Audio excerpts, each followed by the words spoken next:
질투하기를 멈추면 편해질 수 있다. 사람들이 나다움을 동경하는 것은 나답게 살아가는 듯 보이는 사람에 대한 질투에서 비롯되기도 합니다. 남들이 SNS에 행복한 모습을 업로드하거나 좋은 성과를 냈다 또는 행복하다고 하는 소식에 왜 질투하는 사람이 있는 걸까요? 가장 큰 이유는 일이 잘 풀리는 상대와 자신의 입장에 그다지 큰 차이가 없다고 생각하기 때문입니다. 사람은 나와 가까운 사람에게 부러움을 느끼면 질투합니다. 나와 입장이 확연히 다른 사람에게는 질투가 아닌 동경할 뿐이지요. 더구나 SNS가 발달한 현대 사회에서는 나와 타인을 비교할 수 있는 장벽이 매우 낮아졌습니다. 상대의 SNS 소개 글에 나와 같은 입장이라고 쓰여 있을 뿐 정말로 같은 입장인지 아닌지 확실치 않은데도 의외로 대부분 보여지는 것을 순순히 믿는 경향이 있습니다. 나와 유사점이 많으면 많을수록 그 사람을 부러워하지요. 조금 더 전곡을 찔러 표현하자면 같은 입장이지만 내심 내가 더 뛰어나다고 여기고 있던 상대가 잘 나갈 때야말로 사람의 질투심은 격렬하게 끓어오릅니다. 자신과 같은 프로필을 가진 사람이 아주 평범한 내용을 트위터에 올렸는데 사람들의 폭발적인 관심을 받는 모습을 보고 나도 똑같이 트위터를 하는데 왜 난 관심받지 못하는 거지? 하는 생각이 드는 건 충분히 이해합니다. 화제에 오르내린다는 건 일종의 승인 욕구를 크게 만족시켜 주니까요. 좋아요와 리트윗을 많이 받으면 받을수록 얼핏 유명인이 된 듯 착각하기 쉽습니다. 만약 생판 모르는 남이라면 부러워하는 데서 그칠지 모르지만 자신이 잘 아는 사람이 주목을 받게 되면 나도 저런 칭찬 들을 수 있었는데 하고 질투심은 맹렬히 불타오릅니다. 하지만 애초에 누군가 성공했다, 기쁜 일이 있었다, 운이 좋았다고 해서 내가 손해보는 일이 있을까요? 가령 딱히 별다른 노력도 하지 않은 것 같았는데 업무 평가 점수가 높은 동기가 있다고 합시다.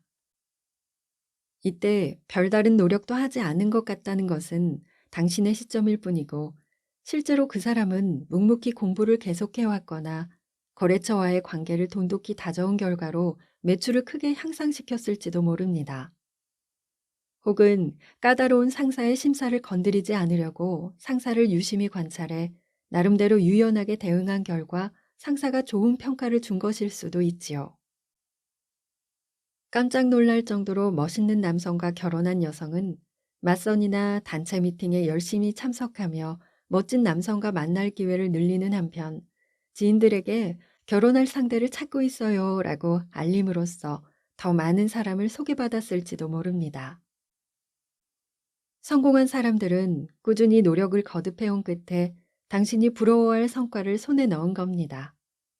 그 사람으로 인해 당신이 손해를 본 일은 아마도 없겠죠.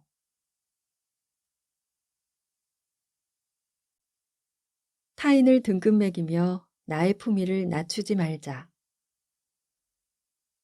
애초에 질투란 자신의 뇌 내에서 발생하는 타인에 대한 제멋대로의 등급 판정이나 경쟁일 뿐입니다.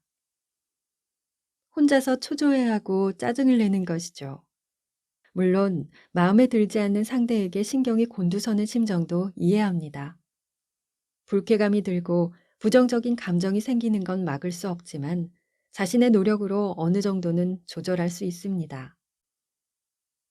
머릿속에서 시뮬레이션을 반복하면서 질투로 괴로워하는 내 모습에서 나아가 그러한 감정을 초월하여 우뚝 서 있는 내 모습을 그려보세요. 요령이 생기면 부정적인 감정을 긍정적인 감정으로 더 씌울 수도 있습니다. 예를 들어 같은 정신과 의사인 이 선생을 저의 라이벌이라고 가정해 보겠습니다. 이 선생과 저는 졸업 후 임상 경험도 똑같이 했습니다. 임상 능력 면에서도 차이는 거의 없다고 생각합니다. 그런데 이 선생은 많은 팬에게 응원을 받고 있으며 책도 여러 권 썼는데 무척 잘 팔리고 있습니다. 다양한 미디어에서 격찬하고 있으니 당연히 돈도 잘 벌겠지요. 정말 부러워 미치겠습니다. 똑같은 프로필을 갖고 있는데 왜 저는 그렇지 못한 걸까요? 이 이야기를 다시 살펴보겠습니다.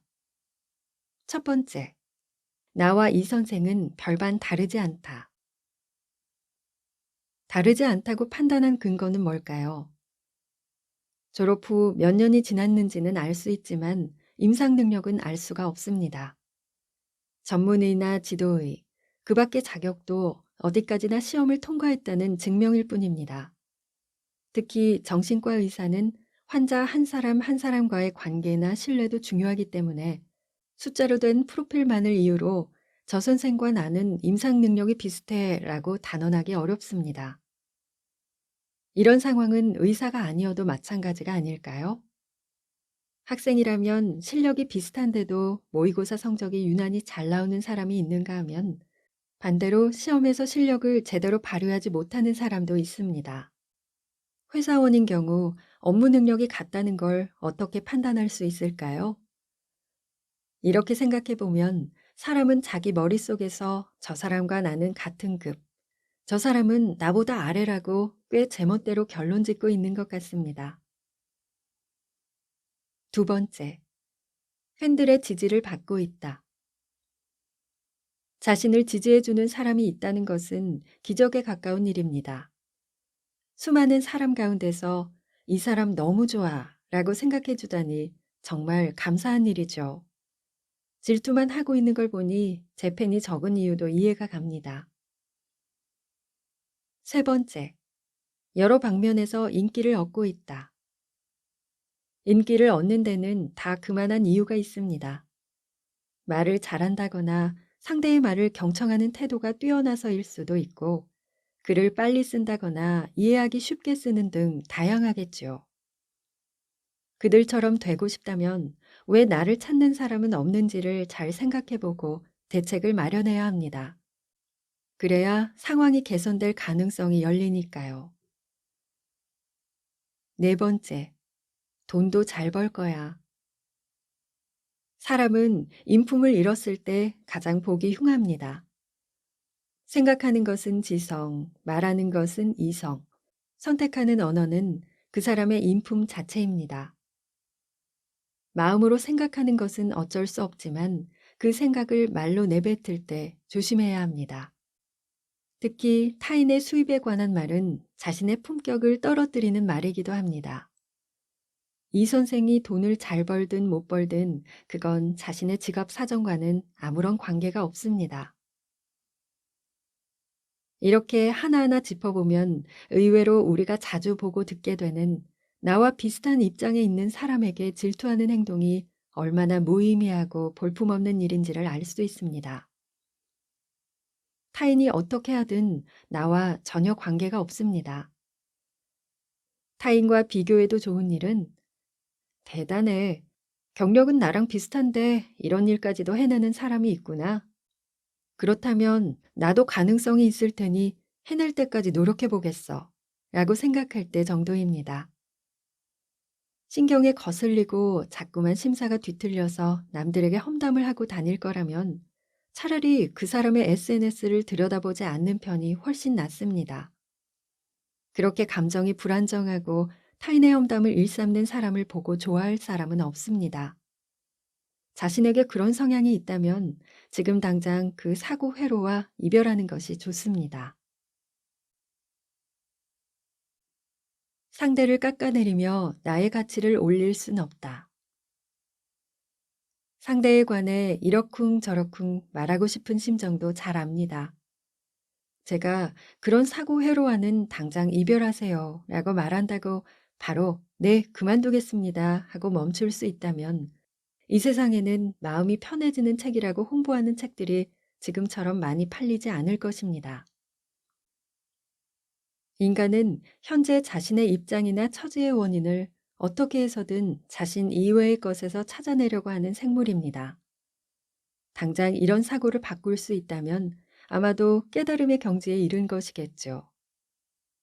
무언가를 보고 반사적으로 부정적인 감정이 울컥 올라오더라도 나의 품격을 떨어뜨리지 않게끔 부정적인 감정을 잘 다스린다면 조금이라도 더 밝은 미래로 이어질 수 있습니다. 가령 누군가가 라이벌인 이 선생을 어떻게 생각하느냐고 질문한다면 저는 아마도 이렇게 대답하려고 의식하겠죠. 지금 화제가 되고 있는 이 선생 말씀이시죠?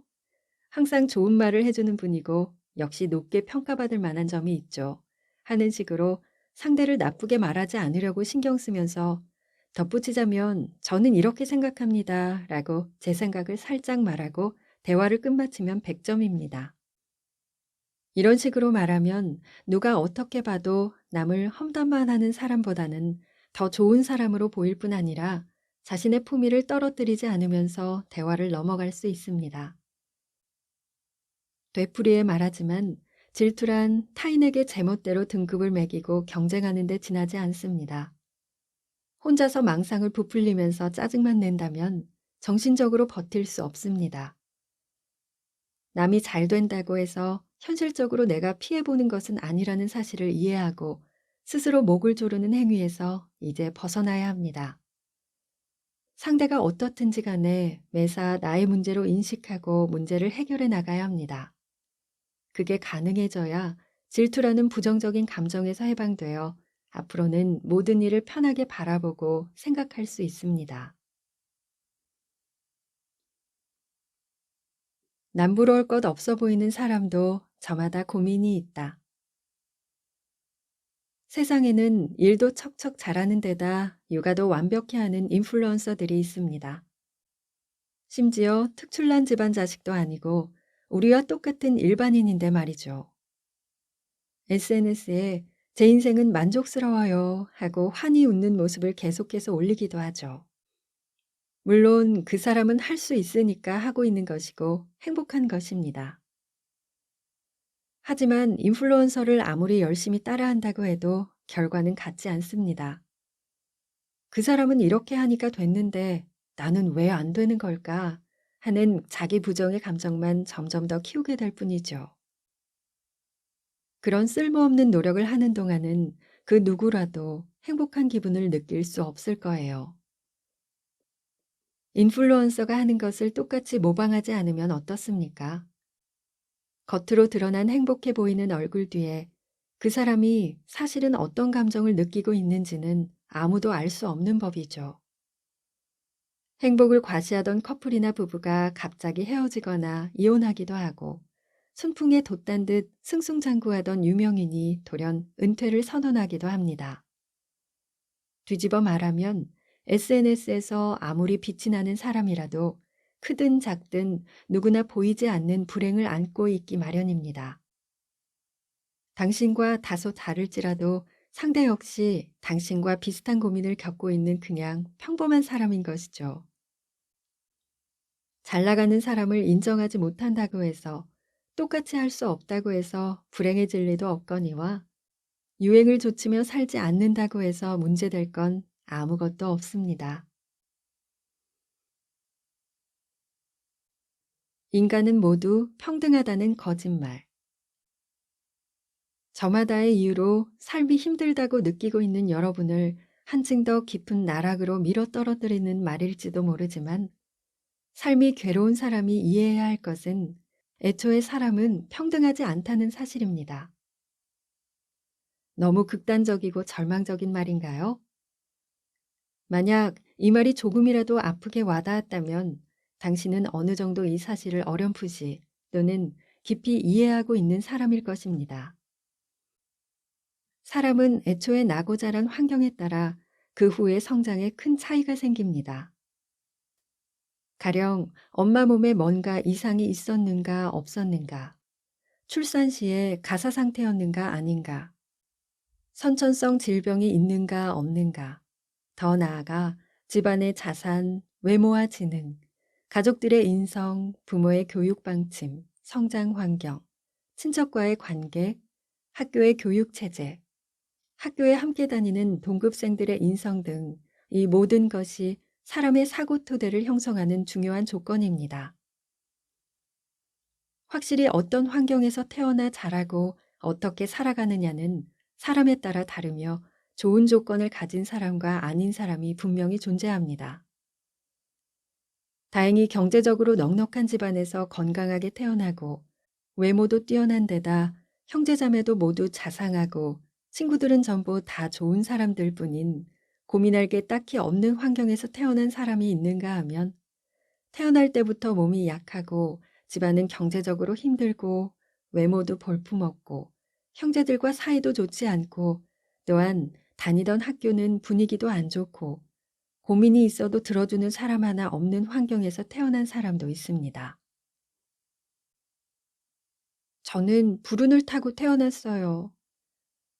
이렇게 비련의 주인공처럼 자신의 출생과 성장 환경을 원망하면서 포기한다거나 사람은 그래도 평등하다고 아무리 주장한들 당신이 살아가는 상황은 조금도 달라지지 않습니다. 가난한 집안에 태어난 사람은 부자 집안에 태어난 사람보다 경제적으로 불리하겠죠. 육체적으로 약하게 태어난 사람은 건강하게 태어난 사람을 체력 면에서 이기지 못합니다. 인물 좋은 부부 사이에서 태어난 사람에 비하면 그렇지 않은 사람은 외모로 고민하는 일도 있을지 모릅니다. 하지만 그런 사실을 한탄해 봐도 실제로는 아무런 이득이 없습니다. 처음부터 격차를 아는 채 태어났으니까요. 저도 부자인 부모 밑에서 태어나 일하지 않고도 하고 싶은 일을 마음껏 하면서 놀랄 만큼 현명하고 다정하며 건강한 완전 무결한 사람으로 살고 싶었습니다. 하지만 타인을 부러워한다고 해서 상황은 그 무엇 하나 달라지지 않습니다.